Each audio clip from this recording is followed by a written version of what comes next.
Tu connais ce sentiment étrange, celui d'avoir été traité injustement, sans pouvoir vraiment expliquer pourquoi? C'est exactement de cela dont on va parler aujourd'hui, la discrimination quotidienne, souvent invisible, ici en Allemagne. Et on va regarder tout cela à partir de faits, basés sur une grande étude scientifique qui a analysé précisément ces expériences. Imagine la situation suivante. Une femme postule pour un emploi. Au téléphone, tout semble parfait. On est enthousiaste à son sujet. On lui demande simplement d'envoyer rapidement ses documents. Elle le fait, avec une photo sur laquelle elle porte un foulard. Et 2 jours plus tard, la réponse arrive. Refus. Le poste est soudain déjà pourvu. Et ce n'est pas une histoire inventée. C'est une expérience réelle, documentée dans l'étude. Cela soulève une question. Est-ce que tu as déjà vécu quelque chose de similaire, ou vu cela autour de toi? Ce sentiment étrange dans le ventre, une explication qui semble un peu douteuse?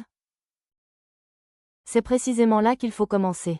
Car ces expériences ne sont pas des cas isolés regrettables. Regardons maintenant à quel point ces moments d'injustice sont en réalité fréquents et systématiques. L'histoire de la femme avec le foulard n'est pas une simple anecdote personnelle. C'est une pièce d'un puzzle beaucoup plus grand. Et pour comprendre l'ensemble du tableau, il faut maintenant passer de l'histoire individuelle aux données. Entrons dans le concret. Mettons un instant de côté les histoires personnelles et regardons les chiffres. Car eux seuls montrent l'ampleur réelle du problème. Où cela se produit-il le plus souvent? Les données sont assez claires. En tête de liste, le monde du travail. Lors de la recherche d'emploi, au bureau, lors des promotions. Juste derrière vient le marché du logement. Nous savons tous à quel point cela peut être difficile.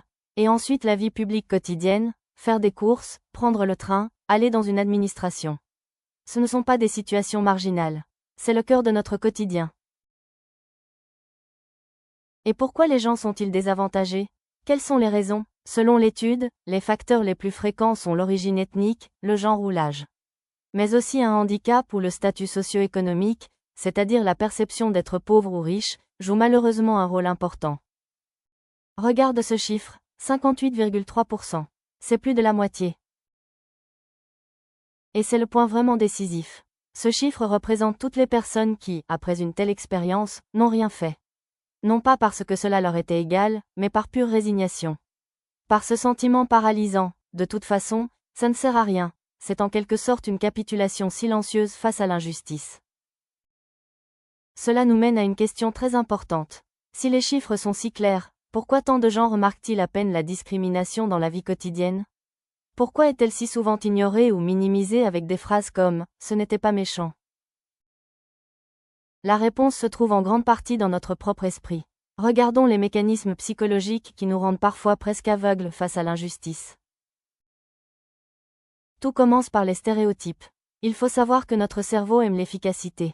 Il adore les raccourcis pour organiser le monde. Et les stéréotypes sont exactement cela, des modèles simples pour des groupes humains complexes. Cela nous aide à juger rapidement, mais c'est aussi dangereux, car cela déforme la réalité. L'étude explique cela très bien avec la théorie du prototype. Pense simplement au mot « oiseau ». Quelle image te vient d'abord à l'esprit? Probablement un moineau ou un merle. Petit, qui vole et qui chante. C'est notre prototype. Peu de gens pensent immédiatement à un pingouin, même si c'est aussi un oiseau. Il ne correspond simplement pas à notre image mentale standard. Exactement la même chose se produit avec la discrimination. Nous la reconnaissons le plus facilement quand elle correspond à notre prototype d'injustice, quand elle est bruyante, ouverte, agressive. Mais les discriminations subtiles et silencieuses, comme le refus d'emploi au début, ne correspondent souvent pas à cette image. Et notre cerveau hésite alors à les appeler par leur nom, discrimination. Mais ce n'est pas seulement une question de psychologie. Parfois, la discrimination n'est pas l'intention malveillante d'une seule personne. Parfois, elle est ancrée beaucoup plus profondément, dans nos systèmes, nos règles et nos lois. Il ne s'agit pas ici de trouver un coupable. Il s'agit de systèmes conçus pour un certain humain standard. Pense par exemple aux formulaires fiscaux où le mari est encore considéré comme la norme.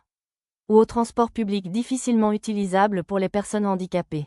Ou aux lois qui ignorent complètement la diversité des identités de genre. Ce que cela signifie dans la vie quotidienne est illustré de manière frappante par cette citation. Pour la plupart d'entre nous, une annonce au haut-parleur est simplement une information. Pour cette personne sourde, c'est seulement un bruit inquiétant qui l'exclut.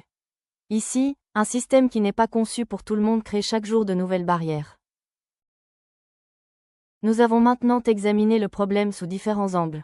Mais nous ne voulons évidemment pas nous arrêter là. L'étude propose aussi des pistes de solutions concrètes. Les recommandations sont claires et, surtout, réalisables.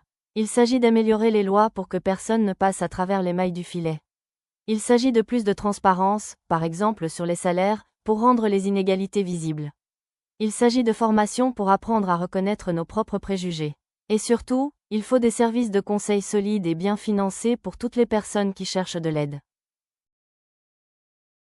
Au final, le point décisif est peut-être celui-ci. Nous ne pouvons combattre que ce que nous voyons et comprenons. La prise de conscience des mécanismes, des chiffres et des histoires derrière ces chiffres est la première et la plus importante étape pour changer réellement les choses.